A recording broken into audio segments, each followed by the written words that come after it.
Bonsoir à tous, nous sommes le mardi 22 mai, voici les titres de cette édition. Nous commencerons par la présentation d'un dispositif expérimental dans un champ de Bussert-en-Othe. Il doit mesurer l'impact des abeilles sur la productivité dans les champs de colza. Les abeilles seraient un plus pour le rendement des cultures. Reportage à suivre sur ce rapprochement entre le monde apicole et le monde agricole. La nuit des musées à Troyes, c'était samedi soir. La 8e édition a été un franc succès. 5400 visiteurs ont pu découvrir gratuitement les collections des musées municipaux. Ce soir, nous flânerons dans les allées du musée Saint-Loup où une exposition sur la porcelaine de Sèvres était présentée en avant-première. Et puis du basket avec un reportage sur les filles de Sainte-Savine. L'équipe évolue aujourd'hui en National 2, mais un match décisif attend les Saviniennes samedi sur leur parquet du gymnase Volbar. En cas de victoire, elles pourraient décrocher leur billet pour la National 1. Le reportage en fin de JT. Mais d'abord cette information, les journaux L'Est Éclair et Libération Champagne ne paraîtront pas demain. Une partie du personnel est en grève aujourd'hui. Une quarantaine de salariés se sont d'ailleurs rendus à Lille pour manifester devant le siège de la Voix du Nord, la vitrine française du groupe belge Rossel. C'est ce dernier qui doit reprendre les quotidiens au bois jusqu'à aujourd'hui dans le giron du groupe Hersant Média. Dans le cadre de cette reprise, les effectifs de L'Est Éclair et Libération Champagne pourraient passer de 130 à 70 salariés. Les services départ de préimpression et administratifs doivent disparaître. La rédaction est également touchée avec une dizaine de journalistes sur le départ. Aujourd'hui, les négociations entre syndicats et repreneurs continuent. Un accord de principe sur la reprise doit être trouvé d'ici le 15 juin. Quand les abeilles se mettent au service de l'agriculture, un dispositif expérimental a été présenté aujourd'hui dans le Pays d'Othe, dans un champ de Bussert-en-Othe exactement. Ce dispositif doit mesurer l'impact des abeilles sur la productivité dans les champs de colza. Ces pollinisateurs seraient un plus pour le rendement des cultures. Le monde apicole et le monde agricole sont désormais liés. Le reportage de Martial Roche. Qui a dit qu'agriculteurs et apiculteurs ne pouvaient pas faire bon ménage? Ce champ de colza de Bussert-en-Othe pourrait devenir la nouvelle place de la Concorde. Ici, depuis le mois de mars et pour une période de 3 ans, la coopérative Vivesia, le groupe BASF, l'ONG Biodiversité pour les abeilles et le syndicat apicole de l'Aube se sont mis d'accord pour mener une expérience de cohabitation entre ruches et champs cultivés. L'objectif pour nous, en fait, c'est de montrer, de valider qu'il y a bien compatibilité entre agriculture raisonnée et puis biodiversité à l'échelle d'un territoire. Donc ça, c'est le principal objectif. Et de montrer, en fait, les services de la pollinisation, en fait, au niveau de la productivité du colza. De montrer, de voir, en fait, si les abeilles, lorsqu'elles vont butiner, en fait, un champ de colza, elles vont apporter peut-être 1 ou 2 quintaux pour l'agriculteur, donc au niveau de sa productivité. Pour que l'expérience soit concluante, agriculteurs, apiculteurs et ingénieurs ont mis en place un protocole. 2 espèces de colza ont été plantées sur une parcelle de 5 hectares pour prolonger la période de floraison. Certains plants ont été isolés pour mesurer l'influence des insectes, du vent et des plantes dans la pollinisation du colza.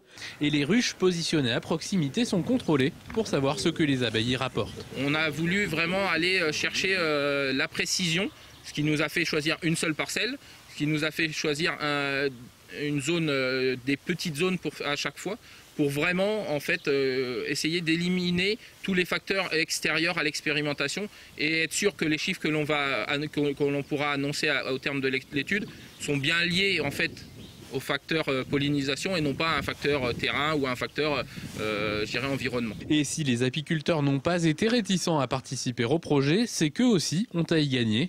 Les agriculteurs utilisent moins de pesticides qu'avant et mettent par la même occasion à leur disposition du pollen en quantité.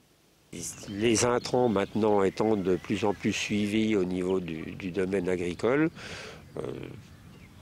seules les analyses peuvent nous confirmer, disons, ces impacts, mais dans l'ensemble, tout le monde se plaît à dire que les colonies, à partir de la période de colza, redémarrent au maximum. Seule ombre au tableau en ce moment, le temps. L'abeille réputée travailleuse est aussi frileuse. En dessous de 15 degrés, elle a tendance à rester au chaud. La réunion ce matin à la Chambre de commerce et d'industrie de Troyes du jury des trophées Comme l'Aube 2012. Pour ces experts de la communication, il s'agissait de juger de la qualité des dossiers et de délibérer sur les meilleures campagnes menées par des entreprises ou des institutions locales. Le jury doit attribuer les récompenses dans 6 domaines différents, comme le meilleur site internet ou le meilleur support papier. Les trophées Comme l'Aube 2012 seront remis le 7 juin prochain. Muriel Walter est gérante de l'entreprise Elan et membre du jury. Bruno Rogowski est lui président des trophées Comme l'Aube. Ils répondent tous les deux à Geoffrey Faudinby. Ce sont des entreprises qui postulent directement auprès des trophées de la communication et donc ça permet de montrer un petit peu leur créativité, leur originalité, de mettre un petit peu en avant leur entreprise, de montrer la façon dont ces entreprises communiquent et mettent en avant leurs produits tant au niveau d'une campagne média que d'un simple support papier. Donc ça permet un petit peu de les mettre en avant et de montrer vraiment leur originalité. Alors les critères ils sont multiples, ils sont à la fois sur l'originalité, la créativité, mais aussi et surtout sur l'adaptation du message, de l'outil à la cible qui est visée. Parce que bien évidemment, on peut être très créatif, mais si on communique auprès de gens pour lesquels la créativité n'a aucune importance, on risque de tomber, de faire un coup dans l'eau. Donc il y a bien une adaptation entre le message, son contenu, sa forme, avec la cible à laquelle il est destiné. Et les trophées seront donc remis le 7 juin prochain. Encore une belle affluence autour des tableaux et des statues. La 8e édition de la Nuit des musées se tenait samedi de 20h à minuit dans les musées municipaux troyens. L'opération séduit de plus en plus. Les visiteurs d'un soir ont pu découvrir gratuitement les collections, mais aussi des expositions en avant-première. C'était le cas au musée Saint-Loup. Le reportage de Martial Roche avec Cyril Tavernet. Samedi soir, entrer gratuitement au musée Saint-Loup, c'était aussi avoir la possibilité de découvrir en avant-première l'exposition Porcelaine de Sèvres, tradition et innovation. Une collection de porcelaine visible jusqu'au 30 décembre 2012. Et donc nous avons fait un parcours qui est à la fois un parcours chronologique qui montre justement toutes ces innovations depuis donc la porcelaine tendre à la porcelaine dure dite royale qui a été réalisée à partir de 1770 quand on découvre le kaola qui permet enfin de faire la porcelaine blanche à l'image de la porcelaine chinoise, ce qu'on a cherché pendant des siècles à réaliser depuis le XVIIe siècle même. Ensuite, c'est d'autres innovations avec la pâte nouvelle qui permet les pâtes d'application, qui va permettre à partir de 1880 la pâte Lodvok qui permet de réaliser notamment les couvertes flammées ou flambées avec ce fameux sang de bœuf, ce rouge hérité des Chinois, extrêmement difficile à faire, avec le céladon qui est une autre couleur réalisée d'ailleurs en même temps et qui est une couleur également hérité de la Chine. C'est le cas d'ailleurs du vase d'Alou qui est derrière nous, ce verre imité du jade. Le public a su admirer ces œuvres, mais pas seulement. Des danses, du théâtre ou encore de la musique étaient proposées. Une autre façon de découvrir ou redécouvrir les musées. Avec les animations, on capte un public qui va voir de la danse, qui va écouter la musique, qui va au théâtre, qui vient pas forcément au musée, en général si, mais bon. Et là, on capte des gens d'un autre type de public qui vient dans un autre lieu qu'il n'a pas l'habitude de fréquenter. On a beaucoup aussi de gens qui ne viennent jamais au musée, qui ne viennent qu'une seule fois dans l'année pour cet événement-là.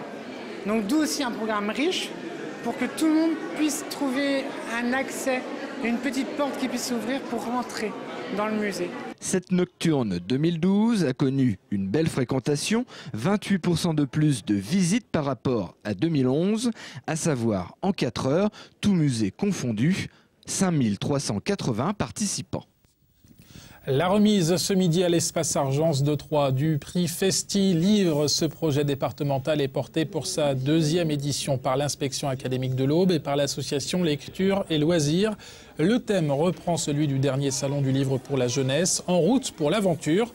Les élèves de 30 classes du département ont ainsi réalisé des carnets de voyage présentés pendant 2 jours, des carnets inspirés par les auteurs présents à Troyes lors du dernier salon. Le projet permet aux élèves de travailler concrètement dans le domaine des arts et de la littérature. Serge Clément, l'inspecteur académique, et Michel Andrieux de l'association Lecture et Loisirs sont au micro de Geoffrey Faudamy. Aujourd'hui, le thème choisi, les carnets de voyage, ont donné lieu à des productions absolument extraordinaires, avec beaucoup de créativité, d'inventivité de la part de nos élèves, de nos jeunes élèves d'ailleurs. Et ça donne bien la dimension de cette dynamique et de tout ce travail autour du texte sous toutes ses formes. Moi, le but, c'est de leur montrer que la lecture, ce n'est pas une contrainte. Pour moi, je vois la lecture sous le côté plaisir.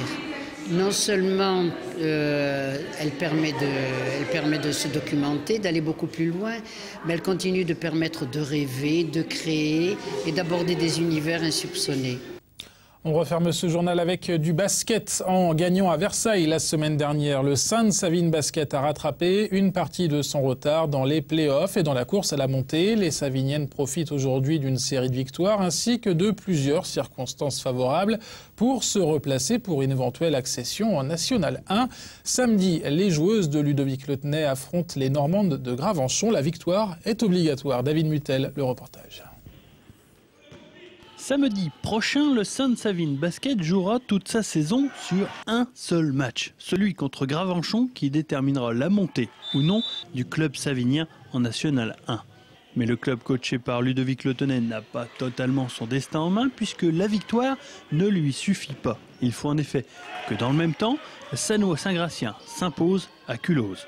La semaine dernière, on avait un faible pourcentage, je pense, entre 10% et 10-15% de réussite. Là, notre pourcentage a augmenté, je pense, parce qu'il y a un vrai enjeu pour les 4 équipes. La pression va jouer, les matchs à domicile vont jouer un rôle. Je pense que là, on est à plus 30-33%. Ouais.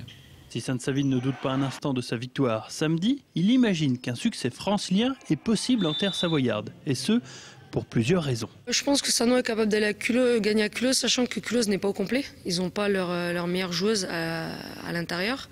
Sannois a un gros secteur intérieur qui ne sert pas très bien non plus, mais bon. Je pense que tout est possible. Sannois a des joueuses plus expérimentées, des joueuses de Ligue 2, des anciennes joueuses de centre de formation. Donc sur un match comme ça, c'est pas celle qui produira le meilleur basket, c'est celle qui mentalement sera présente.